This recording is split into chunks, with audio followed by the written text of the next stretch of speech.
Apakah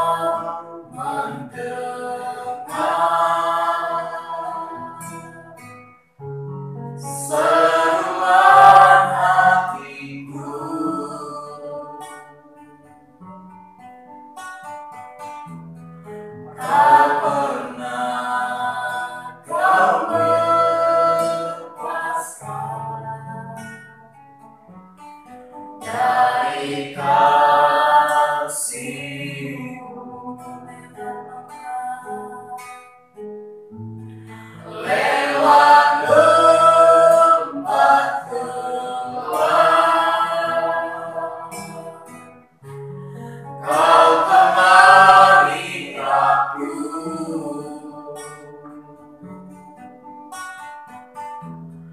Roh-Mu bekerja selalu untuk kebaikanku.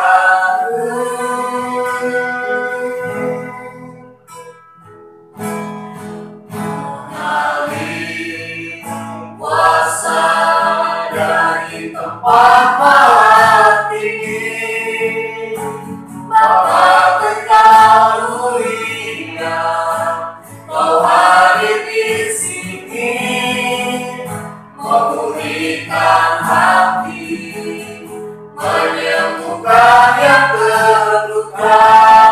Bukan tenang bersama-Mu, Bapa. Mengalir kuasa dari tempat maha tinggi, Bapa kekal mulia, Kau hadir di sini, memulihkan hati, menyembuhkan yang terluka. Bukan tenang bersama-Mu, Bapa. Bukan tenang bersama-Mu, Bapa. Bukan tenang bersama-Mu, Bapa. Terima kasih Bapa yang baik, jika kami bersama dengan Engkau akan mengalami ketenangan yang sungguh-sungguh sampai depan kami Bapa. Terima kasih Bapa yang baik, atas setiap pujian dan penyembahan kami boleh menyenangkan hati Tuhan. Bapa yang baik, sementara kami mendengar kebenaran firman-Mu, oleh sebab itu Kau memerhati hamba-Mu yang akan menyampaikan firman Tuhan. Karena setiap kebenaran firman Tuhan yang disampaikan itu semuanya menjadi anugerah bagi kami ya Bapa. Bahkan kami serahkan semua yang memberikan firman Tuhan ini dalam pengasihan-Mu, biar Tuhan yang berkuasa atasnya Bapa. Terima kasih Bapa yang baik, terima kasih Tuhan Yesus. Yang dalam nama Tuhan Yesus kami sudah berdoa dan bersyukur. Shalom Bapak Ibu Saudara-saudari Jemaat Gereja Penuaian Gospel. Sore hari ini kita bertemu kembali untuk diberkati oleh kebenaran firman Tuhan. Tadi kita sudah memuji Tuhan, kita sudah memuliakan Tuhan. Kini kita akan disirami oleh kebenaran firman Tuhan untuk mengubah hidup kita, dan kita dapat menjadi pelaku firman yang menyenangkan hati Tuhan. Hari ini kebenaran firman Tuhan terambil di dalam kitab Ayub pasal 5 ayat 17. Yang dikatakan demikian firman Tuhan. Sesungguhnya berbahagialah manusia yang ditegur Allah. Sebab itu janganlah engkau menolak didikan yang maha kuasa. Sadarkah kita bahwa kita ini manusia yang cenderung cepat merasa tersinggung ketika diingatkan atau ditegur? Kita mulai lekas tersinggung dan melawan ketika diingatkan orang tua atau orang yang lebih tua dari kita. Apalagi jika yang mengingatkan atau menegur itu lebih muda usianya, bisa repot urusannya. Tidak sedikit orang yang lari dari keluarganya ketika ditegur, bekerja asal-asalan, mencari jalan untuk membalas dendam terhadap perusahaan tempat kerja, atau mengundurkan diri karena merasa sakit hati ketika mendapat teguran. Istri yang melawan suami, suami yang bandel terhadap nasihat istri. Ini pun merupakan hal sehari-hari yang sangat sering kita lihat. Dan seperti itulah kecenderungan manusia. Jika terhadap makhluk sejenis saja kita sudah begitu, terhadap Tuhan pun kita menunjukkan pola dan tingkah yang sama. Kita menolak untuk ditegur. Kita menuduh Tuhan jahat atau bahkan kejam ketika mendapat teguran, meski yang bentuknya ringan sekalipun. Kita membangkang dengan hebat ketika bentuknya berat. cepat marah, merasa terhina, padahal belum introspeksi terlebih dahulu atas teguran yang diberikan pada kita. Alkitab justru mengingatkan bahwa apabila kita ditegur, seharusnya kita merasa bersyukur dan berbahagia. Mengapa? Ayub 5 ayat 17, kalau kita membaca ayat ini, Alkitab mencatat banyak hal mengenai teguran Tuhan ini. Intinya, teguran Tuhan bukanlah bermaksud untuk menyiksa atau melukai kita, tetapi justru sebaliknya bertujuan untuk kebaikan kita sendiri, untuk menyelamatkan kita baik dari resiko-resiko berbahaya semasa hidup, terlebih untuk keselamatan. Lihatlah apa yang dikatakan Ayub di dalam Ayub 5 ayat 17 ini. Sesungguhnya berbahagialah manusia yang ditegur Allah. Sebab itu janganlah engkau menolak didikan yang maha kuasa. Mengapa Ayub bisa mengatakan ini? Ia memberi penjelasan panjang lebar yang sangat lengkap mengenai keuntungan-keuntungan ketika mendapatkan teguran Tuhan. Mari kita lihat sama-sama rinciannya. Dikatakan di dalam Ayub 5 ayat 18 sampai 27, karena dialah yang melukai, tetapi juga yang membebat. Dia yang memukuli, tetapi yang tangannya menyembuhkan pula. Dari 6 macam kesesakan engkau diluputkannya, dan dalam 7 macam engkau tidak kena malapetaka. Pada masa kelaparan engkau dibebaskannya dari maut, dan pada masa perang dari kuasa pedang. Dari cemeti lidah engkau terlindung, dan engkau tidak usah takut bila kemusnahan datang. Kemusnahan dan kelaparan akan kau tertawakan, dan binatang liar tidak akan kau takuti. Karena antara engkau dan batu-batu di padang akan ada perjanjian, dan binatang liar akan berdamai dengan engkau. Engkau akan mengalami bahwa kemahmu aman, dan apabila engkau memeriksa tempat kediamanmu, engkau tidak akan kehilangan apa-apa. Engkau akan mengalami bahwa keturunanmu menjadi banyak, dan bahwa anak cucumu seperti rumput di tanah. Dalam usia tinggi engkau akan turun ke dalam kubur, seperti berkas gandum dibawa masuk pada waktunya. Sesungguhnya semuanya itu telah kami selidiki. Memang demikianlah adanya, dengarkanlah dan camkan itu. Lihatlah bahwa ada begitu banyak kebaikan dari teguran Tuhan yang ditulis secara rinci dalam kitab Ayub ini. Terhindar dari malapetaka, tidak perlu takut kelaparan, ada perlindungan, keamanan, kemurahan, umur panjang, dan lain-lain. Semua ini bisa kita peroleh lewat teguran Tuhan. Dan jelas, teguran bukanlah dimaksudkan untuk menyakiti kita, membuat kita tersiksa, atau menghalangi kesenangan kita. Tetapi justru sangat berguna baik dalam hidup sekarang maupun untuk keselamatan kelak, bila Salomo pun menganggap teguran sebagai jalan kehidupan.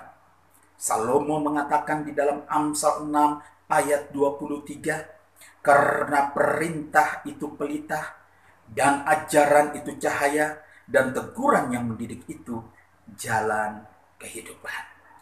Jika dikatakan bahwa teguran itu sebagai jalan kehidupan, bukankah itu artinya teguran merupakan hal yang sangat penting dan bermanfaat bagi kita? Penulis Ibrani mengingatkan betapa pentingnya bagi kita untuk menanggapi secara benar ketika teguran Tuhan datang pada kita. Seperti halnya dikatakan Ayub. Kali ini penulis Ibrani pun menuliskan panjang lebar akan hal-hal tersebut. terutama dalam menyoroti mengapa dan apa tujuan Tuhan sebenarnya dalam memberi teguran. Ia menulis, dikatakan di dalam Ibrani 12 bahwa dan sudah lupakah kamu akan nasihat yang berbicara kepada kamu seperti kepada anak-anak? Hai anakku, janganlah anggap enteng didikan Tuhan, dan janganlah putus asa apabila engkau diperingatkannya. Jangan putus asa, jangan anggap remeh, kata si penulis. Mengapa? Karena Tuhan menghajar orang yang dikasihinya dan ia menyesah orang yang diakuinya sebagai anak. Kalau kita baca di dalam ayat 6. Bagi kita yang sudah memiliki anak, tidakkah kita tahu bahwa terkadang teguran bahkan hukuman harus kita jatuhkan kepada anak-anak kita agar mereka tidak mengulangi kesalahan? Bukankah itu baik buat masa depan mereka? Meski mungkin hati kita menangis ketika memberi hukuman itu. Tuhan pun demikian. Dia tidak ingin kita menderita dan merasa sakit.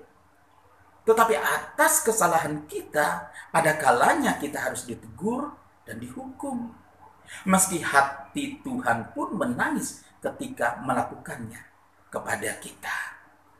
Di balik itu, semua Tuhan punya maksud untuk mendatangkan kebaikan bagi kita. Karena lebih dari apapun, Dia menginginkan kita selamat, menjadi ahli warisnya, dan hidup bersama-sama dengan Dia di surga kelak dalam kebahagiaan kekal, di mana tidak ada lagi ratap dan tangis di sana, ataupun penderitaan dan kesusahan dan sejenisnya. Kita lihat kembali di dalam Ibrani 12. Mari kita lanjut di mana penulis menjelaskan dengan terperinci akan tujuan Tuhan menegur kita. Dikatakan di dalam ayat 7-11, jika kamu harus menanggung ganjaran, Allah memperlakukan kamu seperti anak. Di manakah terdapat anak yang tidak dihajar oleh ayahnya? Tetapi jikalau kamu bebas dari ganjaran yang harus diderita setiap orang, maka kamu bukanlah anak, tetapi anak-anak gampangan. Selanjutnya, dari ayah kita yang sebenarnya kita beroleh ganjaran, dan mereka kita hormati. Kalau demikian, bukankah kita harus lebih taat kepada Bapa segala roh, supaya kita boleh hidup? Sebab mereka mendidik kita dalam waktu yang pendek sesuai dengan apa yang mereka anggap baik. Tetapi Dia menghajar kita untuk kebaikan kita, supaya kita beroleh bagian dalam kekudusannya. Memang tiap-tiap ganjaran pada waktu ia diberikan tidak mendatangkan sukacita, tetapi duka cita. Tetapi kemudian ia menghasilkan buah kebenaran yang memberikan damai kepada mereka yang dilatih olehnya. Penulis Ibrani sangatlah paham bahwa tidaklah enak rasanya ketika kita tengah mengalami ganjaran atas kesalahan kita. Teguran Tuhan bisa terasa menyakitkan, tetapi pada akhirnya itu bertujuan untuk menghasilkan buah kebenaran yang akan mampu membawa kita ke dalam arah yang benar seperti yang diinginkan Tuhan. Anggaplah kita ini anak-anak yang terkadang tidak bisa berpikir panjang untuk masa depan dan hanya berfokus pada keinginan untuk mendapatkan kesenangan atau kenikmatan sesaat untuk jangka pendek. Jika kita dibiarkan berada dalam keadaan seperti itu, bukankah nanti kita sendiri juga yang rugi? Tuhan merasa perlu untuk memberi teguran jika kita bersalah, agar kita tidak lagi melakukannya kelak. Semua itu bisa merampas apa yang sudah dianugerahkan kepada kita lewat penebusan Tuhan Yesus di kayu salib. Alangkah besar resikonya apabila Tuhan tidak merasa perlu untuk memperingatkan, menegur, atau menghukum dan membiarkan segalanya terjadi sekehendak kita. Apabila Tuhan masih mau bersusah payah, berusaha menegur kita, bersyukurlah untuk itu. Rasanya memang tidak enak, tetapi berikanlah respon yang tepat dengan belajar dari kesalahan, menyadarinya, dan bangkit kembali dengan tidak mengulangi lagi kesalahan itu. Bukan dengan bersungut-sungut, merasa tersinggung, marah, atau membangkang teguran Tuhan. Ingat, teguran Tuhan itu datang justru karena Dia mengasihi kita. Dia memperhatikan kita dan tidak ingin satupun dari kita binasa. Tuhan bisa menegur kita lewat banyak hal.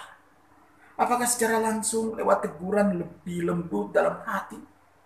Atau lewat orang lain? Atau lewat firman Tuhan yang saat ini kita dengarkan, yang disampaikan? Atau yang kita dengar hingga lewat hukuman langsung yang membuat kita menderita dalam hidup kita? Apapun itu bentuknya, semua itu bertujuan untuk kebaikan, agar kita tidak kehilangan hak kesulungan kita sebagai ahli warisnya, di mana nanti kita berhak menerima segala kebaikan Tuhan selama-lamanya dengan status kita sebagai anak-anaknya sendiri. Kita Tuhan tegur karena Tuhan ingin kita selamat. Ketika kita harus mengalami teguran, sikapilah dengan benar, bersyukurlah dan belajarlah dari kesalahan itu. Izinkan Tuhan untuk terus menuntun kita menuju apa yang sudah Dia rancangkan bagi kita. Kiranya di dalam situasi-situasi yang saat ini, yang terjadi, yang menimpa atau melanda dunia, mari, ini adalah kesempatan bagi kita untuk kita ubah pola pikir kita, untuk kita ketika menerima teguran yang diberikan dari Tuhan. Teguran Tuhan bukanlah bermaksud untuk menyiksa, tetapi teguran Tuhan adalah semata-mata untuk menyelamatkan kita dari malapetaka. Kiranya kebenaran firman Tuhan hari ini memberkati hidup kita.